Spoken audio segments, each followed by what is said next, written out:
Next topic આપણે જોઈએ કે ભાઈ બે સમાંતર સમતલ લઈએ. અત્યાર સુધી આપણે જોયું કે ભાઈ એક જ સમતલ હોય અને એક જ સમતલ વડે P બિંદુએ વિદ્યુત ક્ષેત્ર શું હોય? સિગ્મા અપોન 2 એપ્સિલોન 0 સમીકરણમાં આપણે સાબિત કર્યું. બરાબર. હવે આવા એક સમતલની જગ્યાએ આપણે બે સમતલો લઈ લઈએ. બરાબર. બે આવી રીતે રાખીએ. બે સમતલ લઈ લઈએ તો આ બે સમતલો છે. આ બે સમતલની બહારની બાજુએ, પછી અંદરની બાજુએ અને ડાબી બાજુએ, બંને જે છે એ ડાબી બાજુએ જમણી બાજુની વચ્ચે, તો ત્યાં વિદ્યુત ક્ષેત્ર આપણને કેવું મળે એ આપણે જોઈએ. કારણ કે કેપેસિટર અને કેપેસિટન્સ ની અંદર આપણે જે છે જ્યારે જોઈશું ત્યારે આ કન્સેપ્ટ ખાસ અગત્યનો આપણે ઉપયોગમાં આવશે. અને આવા એક્સરસાઇઝ પણ ઘણા છે, એમસીક્યુ પણ ઘણા છે જે જી અને નીટ ની અંદર ઉપયોગી થશે. બરાબર. તો આપણે જોઈએ, આગળ વધીએ. ધારો કે આ જે છે પ્લેટ આપણને મળી છે એ પણ ધન વિદ્યુત ભાર, બે સમાંતર સમતલ પ્લેટ વડે વિદ્યુત ક્ષેત્ર. તો પહેલી જે છે સમાન વિદ્યુત ભાર ધરાવતી પ્લેટ છે. એકમાં ધન છે, બીજી પ્લેટમાં પણ ધન છે. અને બીજું આપણે લીધું છે અસમાન વિદ્યુત ભાર. એક પ્લેટ ધન છે અને બીજી પ્લેટ જે છે એ ઋણ વિદ્યુત ભારિત છે. બરાબર.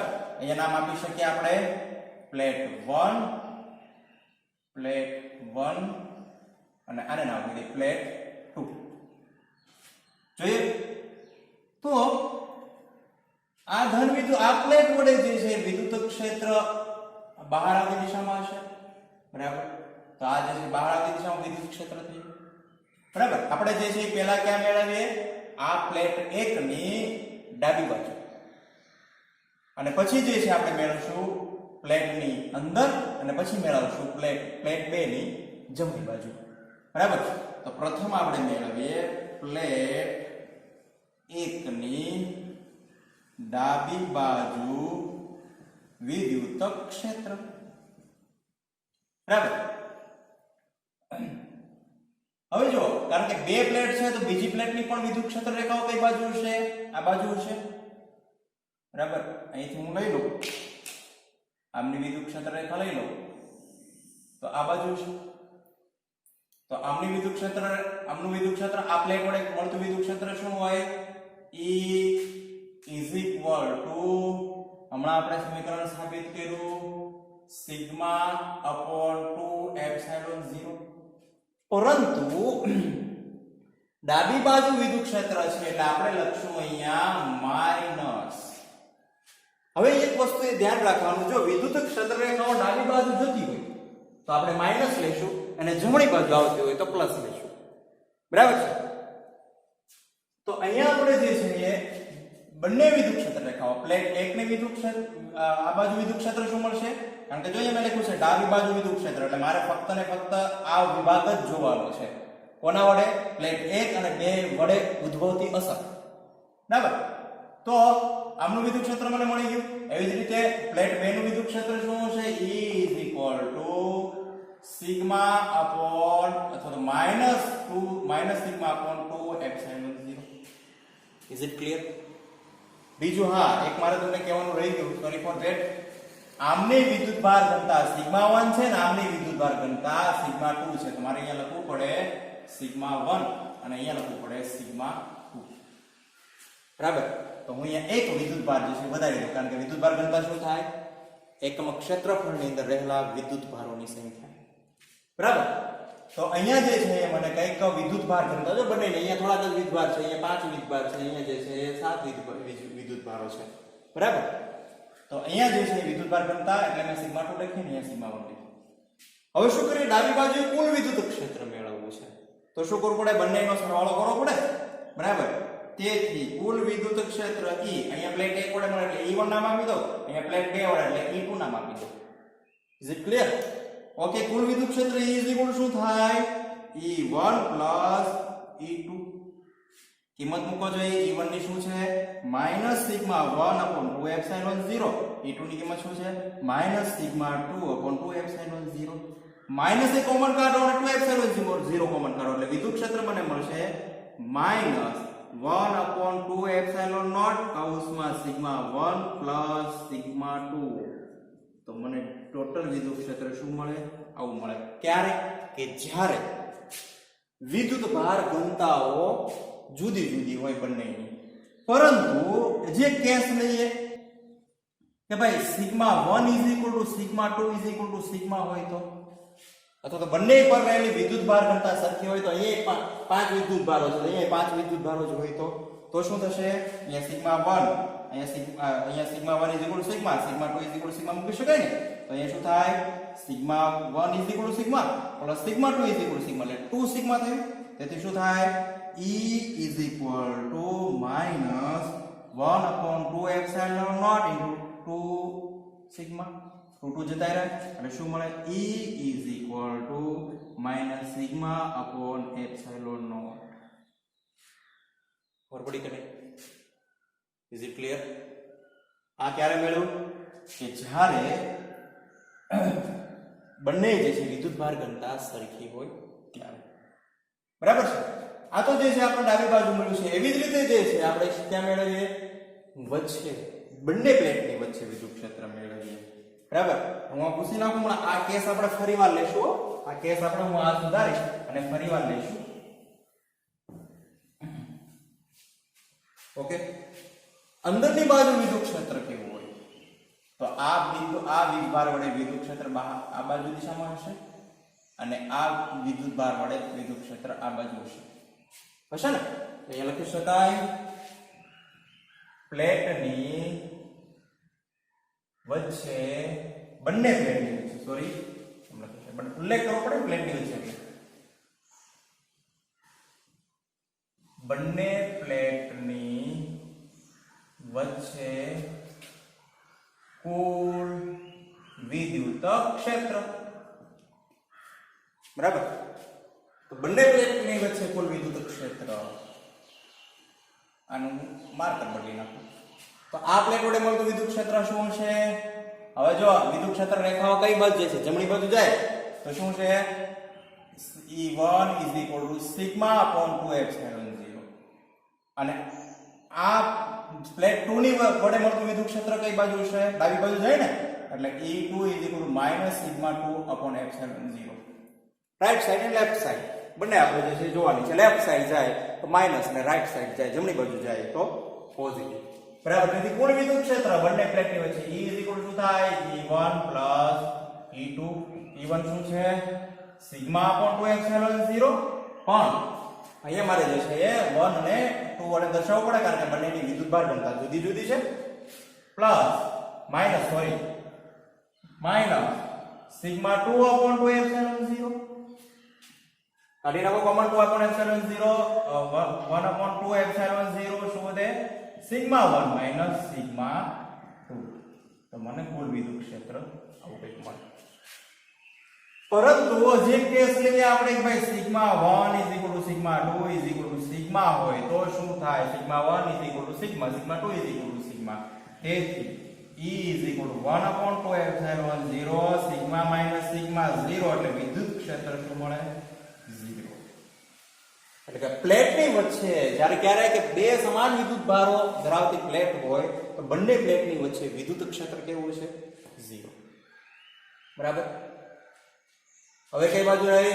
જમણી બાજુ. બરાબર? તેથી એ પણ લઈ લઈએ આપણે. જમણી બાજુ લખ્યું અહીંયા પ્લેટ 2 ની જમણી બાજુ કુલ વિદ્યુત ક્ષેત્ર. બરાબર છે? શું થશે?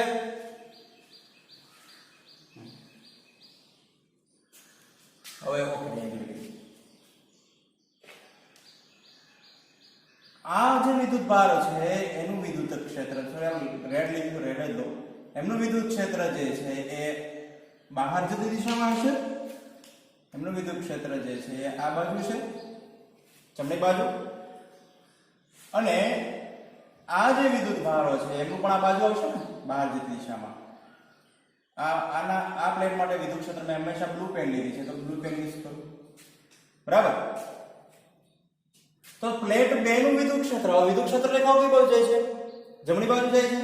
તો તો આમનું વિદ્યુત ક્ષેત્ર E1 σ2/2ε0 છે, બરાબર. અને E2 નામ આપી દઈએ તો વધારે બેટર રહેશે કારણ કે પ્લેટ 2 છે એટલે. અને આમનું વિદ્યુત ક્ષેત્ર શું થશે? E1 σ1/2ε0, બરાબર. તો બંને વિદ્યુત ક્ષેત્રનો કુલ સરવાળો કરીએ તો કુલ વિદ્યુત ક્ષેત્ર E1 E2, જમણી બાજુ છે એટલે બંને પ્લસ છે. શું થશે? σ1/2ε0 σ2/2ε0. કોમન કરી નાખો 1/2ε0 એટલે શું બને? σ1 σ2. ખબર પડી કે નહીં?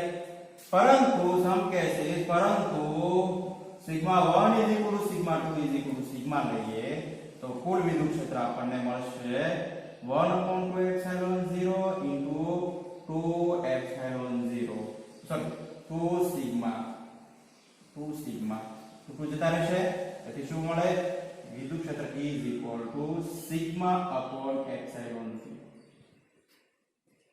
બરાબર.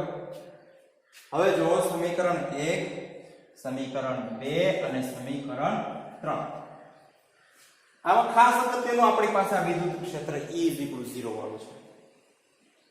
હવે જો જ્યારે બંને પ્લેટોની વિદ્યુત ભાર ઘનતા સરખી હોય ત્યારે જે છે એ પ્લેટ 1 ની ડાબી બાજુએ જે છે વિદ્યુત ક્ષેત્ર -σ/ε0 મળે અને પ્લેટ 2 ની જમણી બાજુએ σ/ε0 મળે છે, બરાબર. વિદ્યુત ક્ષેત્ર જમણી બાજુ છે પોઝિટિવ મળે, ડાબી બાજુ છે નેગેટિવ મળે.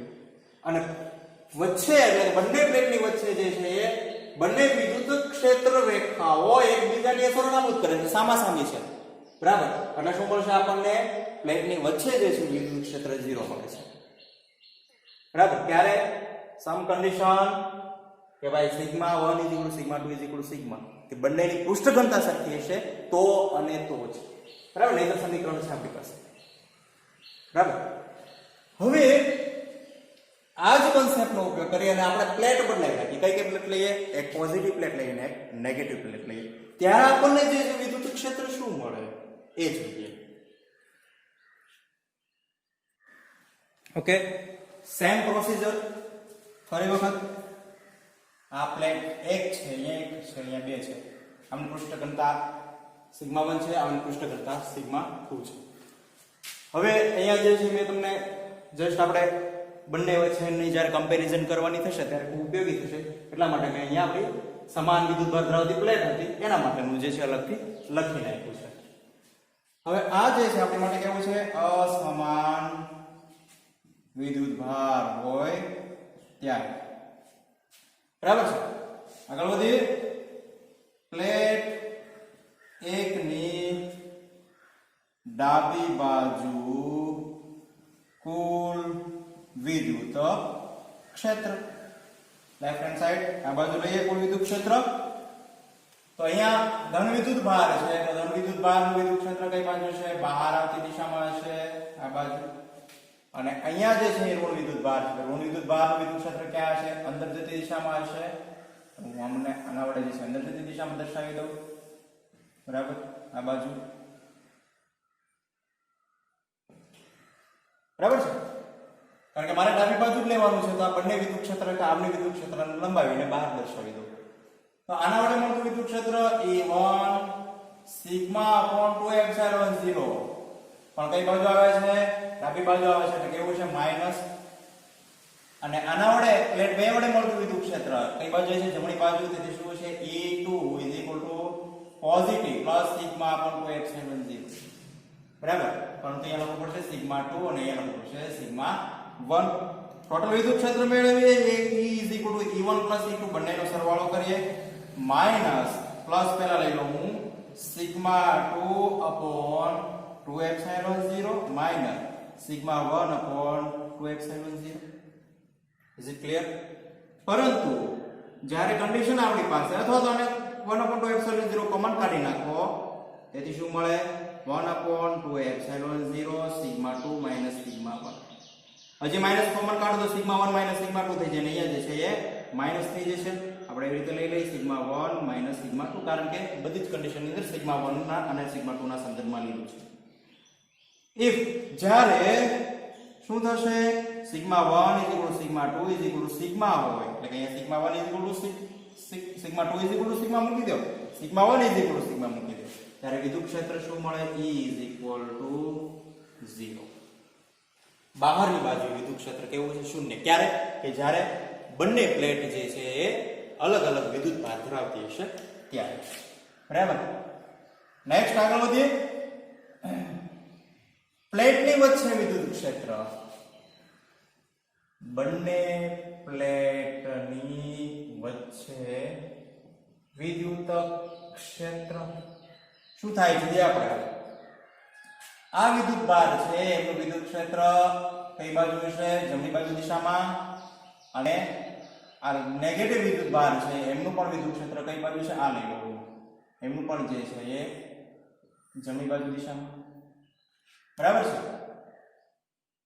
પ્લેટ 1 નું વિદ્યુત ક્ષેત્ર શું મળશે મને E1 σ/2ε0 અને પ્લેટ 2 નું વિદ્યુત ક્ષેત્ર મને શું મળશે E2 σ/2ε0 પરંતુ અહીંયા વિદ્યુત ભાર ઘનતા જુદી જુદી છે એટલે મારે 1 અને 2 દર્શાવવું પડે કુલ વિદ્યુત ક્ષેત્ર E બંનેનો સરવાળો કરો σ1/2ε0 σ2/2ε0 ઇઝ ઇટ ક્લિયર બહુ ઈઝી છે 1/2ε0 કોમન કાઢ નાખો σ1 σ2 કન્ડિશન છે if σ1 σ2 સિગ્મા હોય તો કુલ વિદ્યુત ક્ષેત્ર મને મળશે σ/2ε0 2 સિગ્મા 2 જતા રહે એટલે કુલ વિદ્યુત ક્ષેત્ર મને મળશે અહીં શું ભૂલ થઈ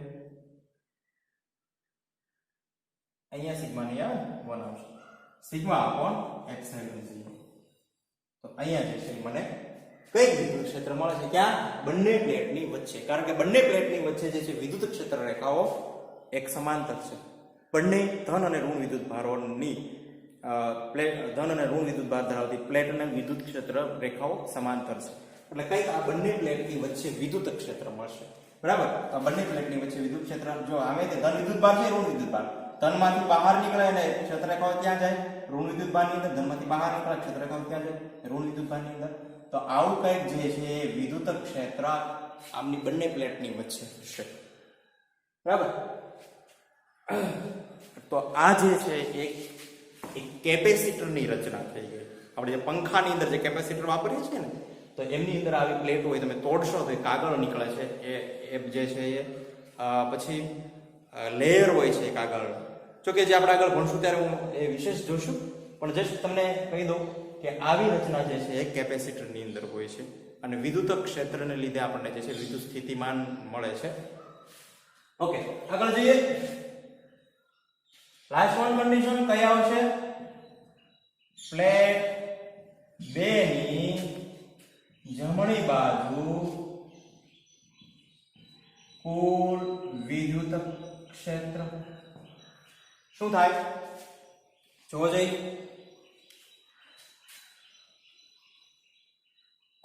આ વિદ્યુત ભાર લઈ લઉં પ્લેટ આમનો વિદ્યુત ભાર જે છે આ બાજુ હશે અને આ પ્લેટ જે છે એ બીજી એમનો વિદ્યુત ભાર અંદર તરફની દિશામાં હશે તો આમનું વિદ્યુત ક્ષેત્ર શું થશે E2 σ2/2ε0 અને આમનું જે છે વિદ્યુત ક્ષેત્ર E1 σ1/2ε0 ઇઝ ઇટ ક્લિયર તો કુલ વિદ્યુત ક્ષેત્ર શું મળે E σ1/2ε0 અને આ જે છે અંદર જતી દિશામાં છે એટલે માઈનસ આવશે અહીંયા -σ2/2ε0 1/2ε0 σ1 σ2 if કન્ડિશન મૂકો σ1 σ2 એટલે કે બંને પ્લેટની પૃષ્ઠ ઘનતા સરખી હોય એટલે કે આ પ્લેટની ઉપર બંને પ્લેટની ઉપર સરખા વિદ્યુત ભારો હોય તો કુલ વિદ્યુત ક્ષેત્ર મને મળશે અહીંયા 1 અહીંયા સિગ્મા અને અહીંયા સિગ્મા એટલે શું મળશે 0 શું મળ્યું મને વિદ્યુત ક્ષેત્ર 0 એટલે બહારની બાજુ ખાસ ધ્યાન જો આખી થિયરી પરથી આપણને શું મળે છે આપણો હેતુ કે જ્યારે બે અસમાન વિદ્યુત ભારો ધરાવતી પ્લેટ લેવામાં આવે વિદ્યુત ભારો અસમાન છે પણ વિદ્યુત ભાર પૃષ્ઠ ઘનતા સરખી રાખીએ સિગ્મા જ રાખીએ બંને પ્લેટો પર જે છે વિદ્યુત ભારો સરખા જ છે તો બંને પ્લેટની બહારનું વિદ્યુત ક્ષેત્ર ડાબી બાજુ અને જમણી બાજુ શૂન્ય હોય છે અને પ્લેટની અંદર જે છે વિદ્યુત ક્ષેત્ર મળે છે. અને આ ખાસ અગત્યનું ખાસ આઈએમપી અથવા તો સમજવા માટે ખૂબ અગત્યનું જે છે આ ટોપિક છે. એટલે આપણે ખ્યાલ આવી ગયો. કારણ કે બીજું ચેપ્ટર આવશે તો કદાચ પાછું આ પ્લેટ વાળું કદાચ તમને થોડું યાદ હોય ને પાછું રિપીટ કરવું પડે. એટલે મેં સાથે જ તે જે છે આ બીજા ચેપ્ટરનો ટોપિક જે છે સાંકળી લીધો છે. બરાબર છે. તો હવે આના પરથી તારણ જો અહીંયા શું મળે આપણને, અહીંયા જો બંનેનું કોમન લખી નાખું. આ જે છે અસમાન વિદ્યુત ભાર ધરાવતી પ્લેટ માટે, બરાબર. તો ઈ લેફ્ટ એટલે કે ડાબી બાજુ શું મળે, વિદ્યુત ક્ષેત્ર 1/2 સિગ્મા 1 માઇનસ સિગ્મા 2, બરાબર. સોરી માઇનસ આપવું પડશે ને. હવે આ સૂત્ર કેના માટે છે, જ્યારે પૃષ્ઠ ઘનતા જુદી જુદી ત્યારે જ તે. પણ આવો બહુ ઓછા એક્ઝામ્પલ કદાચ હોય, પણ મોટા કેસ છે અહીંયા આપણે સમાન વિદ્યુત ભાર ઘનતા ધરાવતા જ છે. અને જ્યારે અહીંયા જે છે હું તમને દર્શાવી દઉં કન્ડિશન સિગ્મા 1 સિગ્મા 2 સિગ્મા મૂકો તો મને જે છે લેફ્ટ બાજુ જે છે એ 0 વિદ્યુત ક્ષેત્ર મળશે, ડાબી બાજુ. એવી જ રીતે રાઈટ સાઈડ લઈ લો, જમણી બાજુ લઈ લો, કન્ડિશન આવડિયા લઈ લો, છેલ્લે સાબિત કરીએ. શું મળશે 1/2 સિગ્મા 1 માઇનસ સિગ્મા 2 અને મને જે છે એ કુલ વિદ્યુત ક્ષેત્ર 0 મળશે. એવી રીતે મિડલ એટલે કે વચ્ચે, બંનેની વચ્ચે વિદ્યુત ક્ષેત્ર શું હોય છે, બંને પ્લેટની વચ્ચે વિદ્યુત ક્ષેત્ર શું હોય છે 1/2 સિગ્મા 1 પ્લસ સિગ્મા 2. અને જ્યારે કન્ડિશન મૂકી દઈએ તો આપણને મળશે ઈ મિડલ સિગ્મા અપોન એપ્સિલોન 0. આ ખાસ અગત્યનું